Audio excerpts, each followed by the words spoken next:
Chose affreuse qui vient de passer complètement inaperçue, c'est que dans la perspective des municipales, le parti présidentiel a recommandé à tous ces acteurs et candidats locaux de fouiller la gestion des sortants à la recherche d'irrégularités. Et donc notre anarchiste a cru comprendre, notre Gustave a cru comprendre de quoi il s'agissait. C'est une technique éprouvée qu'il connaissait bien, que connaissent bien les psychiatres et les psychologues. Il me dit, les pervers narcissiques, et à bien des égards, on peut dire que le parti présidentiel tout entier est atteint du fameux syndrome en ce moment, attribuent toujours leurs fautes à autrui de manière préventive, et pour s'épargner une accusation de malhonnêteté en la proférant contre quelqu'un d'autre pour ne pas la subir. Donc, résumons, me dit Gustave, au moment d'entrer dans la bataille, comme ces gens recrutés par Internet pour la plupart sont très légers intellectuellement, on les invite à faire ce qu'a fait le patron pour évacuer François Fillon, c'est-à-dire à trouver des trucs tordus contre autrui.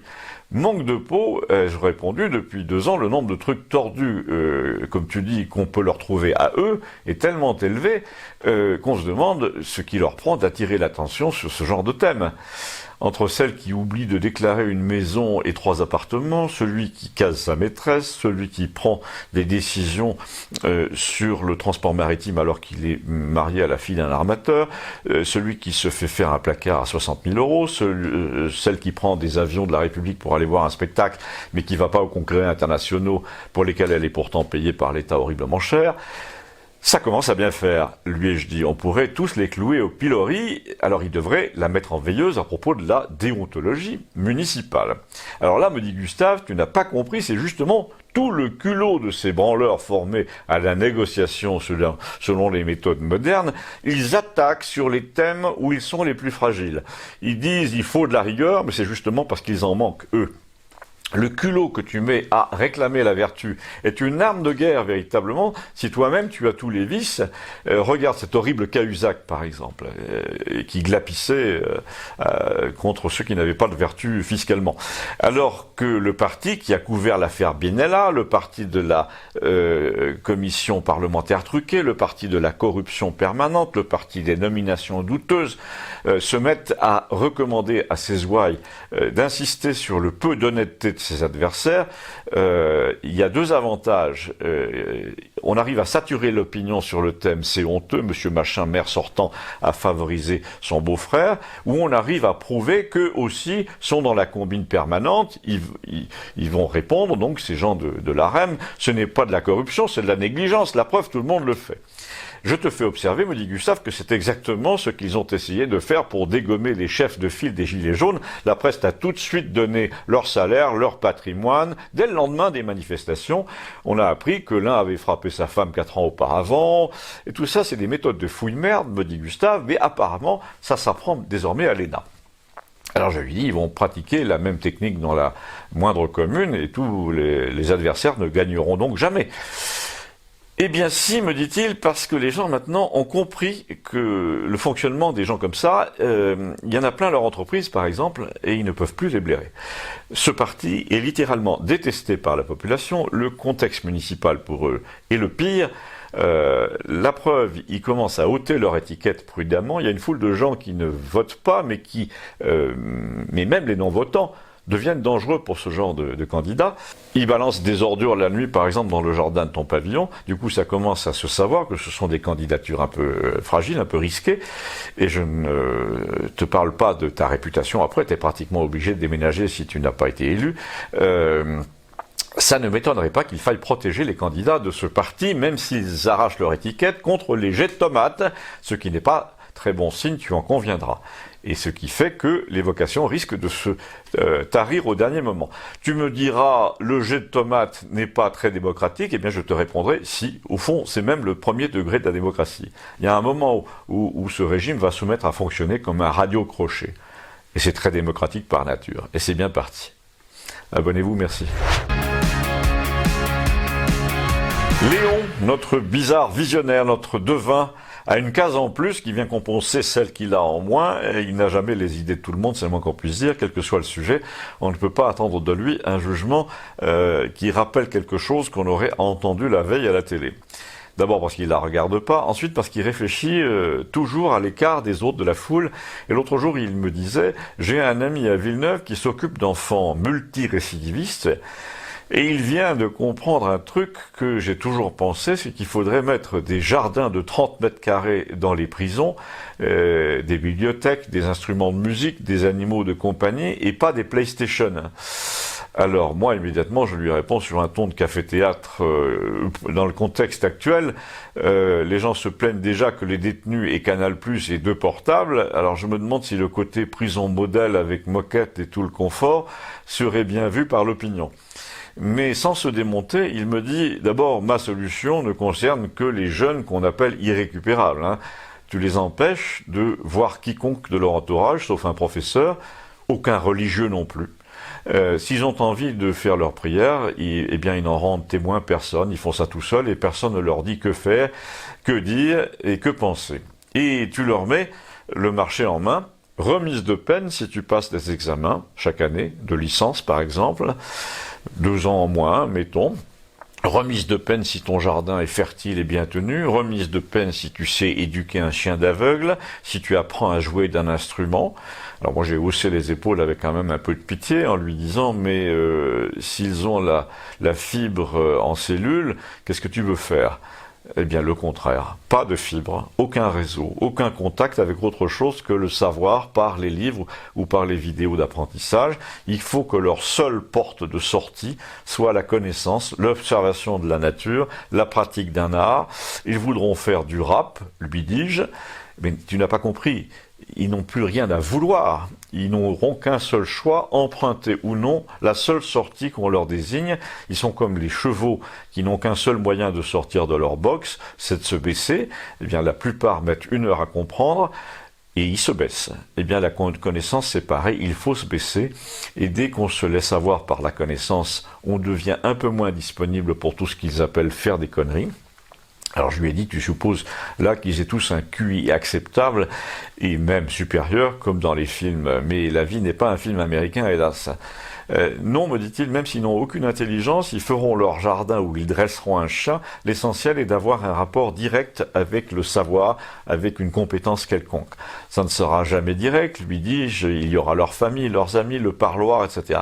Il n'y aura, me répète-t-il, plus rien de tout ça si on n'emprunte pas le chemin de la connaissance pendant, mettons, 2 ou 3 ans de probation.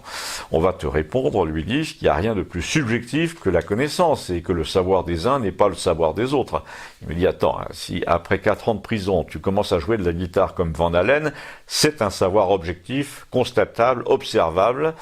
Mais lui dis-je, il y a l'abrutissement par les drogues, par les médicaments. Je lui ai cité tout ce qui pourrait mettre à mal sa méthode de réinsertion. S'il voulait vraiment décider des jeunes multirécidivistes à se mettre à la lecture ou au jardinage, il fallait d'abord qu'ils ne soient pas défoncés toute la journée avec la complicité du psychiatre de la prison. Il m'a dit, bien entendu, mais il y a une chose qu'on finit par découvrir quand on est à l'isolement, et que les moines ont découvert avant tout le monde, c'est que la défonce peut être intérieure, et qu'on n'est jamais aussi heureux que quand on trouvent des choses en soi-même. Dans leur cas, leur voix intérieure est toujours couverte par quelqu'un d'autre, donc il faut faire taire tout le monde autour d'eux. Ce qui coûte cher, c'est tous ceux qui les entourent d'ailleurs. Là, tu simplifies, tu remplaces tout par un chien ou par un carré de légumes, et là il me dit, ça marche pour tous les gens qui ne sont pas en prison, ce serait bizarre qu'il n'y ait que dans les prisons que ça ne marche pas. On pourrait toujours essayer, mais en tout cas, je me devais de vous rapporter sa théorie. Abonnez-vous, merci. Comme il fallait s'y attendre, Gérard, le maire de Villeneuve, après avoir accueilli avec beaucoup d'enthousiasme la suggestion de son adjoint à la culture selon laquelle il faudrait absolument faire un festival sur le thème « L'art contemporain qui tyrannise les services municipaux, c'est fini », organisons un salon des refusés, etc. Et ben, le maire a, comme on dit, pris ses distances avec le projet et Maxime, un peu débité, m'a demandé comment tu verrais les choses, toi. Je voudrais lui faire comprendre que les temps sont mûrs pour une contre-attaque à l'occasion des municipales sur le thème « Vous vous êtes gavé avec l'argent public pour caser votre nièce plasticienne, vous avez multiplié les interventions d'art contemporain dans les églises, dans les abbayes pendant des années, vous avez monté des opérations opérations financières autour de jeunes artistes tous plus nuls les uns que les autres, à seule fin de faire monter leur cote pour valoriser des œuvres qui sont ensuite entrées dans des fonds régionaux d'art contemporain.